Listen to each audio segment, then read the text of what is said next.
시청자 여러분 안녕하십니까. 여러분의 경제적 통찰력을 길러주는 경제아카데미입니다. 지금부터 오늘의 경제아카데미 방송을 시작하겠습니다. 오늘은 2020년 2월 12일 영남일보 30면, 오늘의 제목은 중국의 민낯 이라는 제목을 가지고 문성묵님이 정리한 내용을 살펴보도록 하겠습니다. 우한 폐렴 즉 신종 코로나 바이러스 사태가 일파만파로 퍼져가고 있다. 지난해 12월 12일 중국 우한시에서 원인 불명의 폐렴 환자 발생 이후 2개월 가까이 지난 지금 신종 코로나 위협이 전 세계로 확산되고 있는 양상이다. 이제 2003년 사스는 물론 2012년 메르스 사망자 수를 훌쩍 넘어섰다. 전문가들도 조차 언제쯤 이 사태가 진정될지 예측하기도 어려운 상황이다. 중국이 하루빨리 이 사태를 수습하고 어려움을 극복하기를 바라지만 이번 사태 진행 과정에서 보여준 중국의 태도는 그들의 민낯을 보는 것 같아 유감이다. 첫째, 사실 은폐와 감추기에 급급한 모습이다. 중국 당국이 만일 초기 단계부터 사실을 인정하고 보다 적극적으로 대처했더라면 이 같은 확산은 방지할 수 있을 것이다. 중국 정부는 첫 환자의 발생 이후 약 1개월이 지난 1월 9일이 돼서야 비로소 신종 코로나 바이러스 실체를 인정했다. 결국 은폐와 늦장 대처가 이번 사태를 키운 셈이다.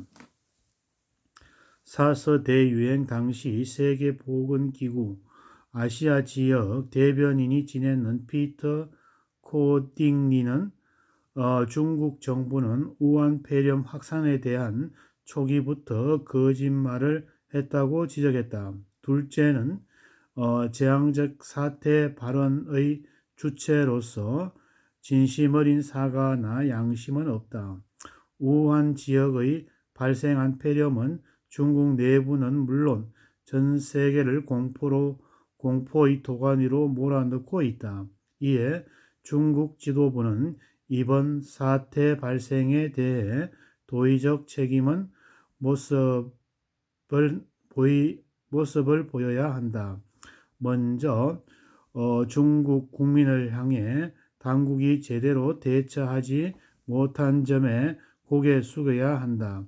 나아가 국제사회에 대해서도 민폐를 끼친 점에 대해 미안한 태도를 보여야 한다. 그러면 국제사회의 적극적으로 지원과 협력을 요청해야 한다. 하지만 이런 모습은 전혀 볼 수 없다.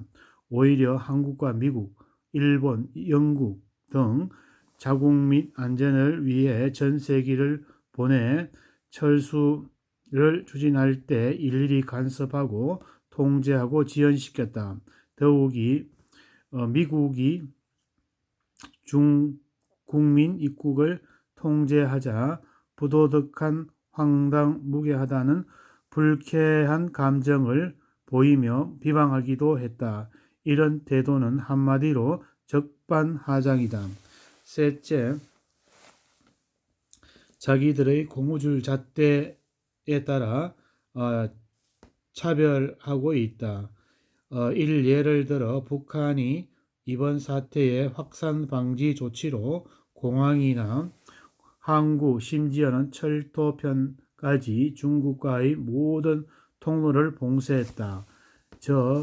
중국에서 들어오는 모든 관광객은 물론 교역도 중단했다.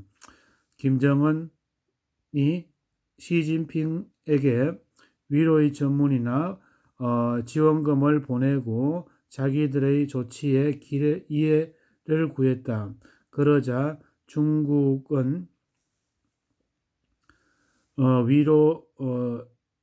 중국은 인민일보 등의 관영 매체 톱뉴스에 북한의 협조에 대해 선전하는 등 예우를 다했다. 그런데 대한민국에 대해 중국의 태도는 상반된다. 상하이밍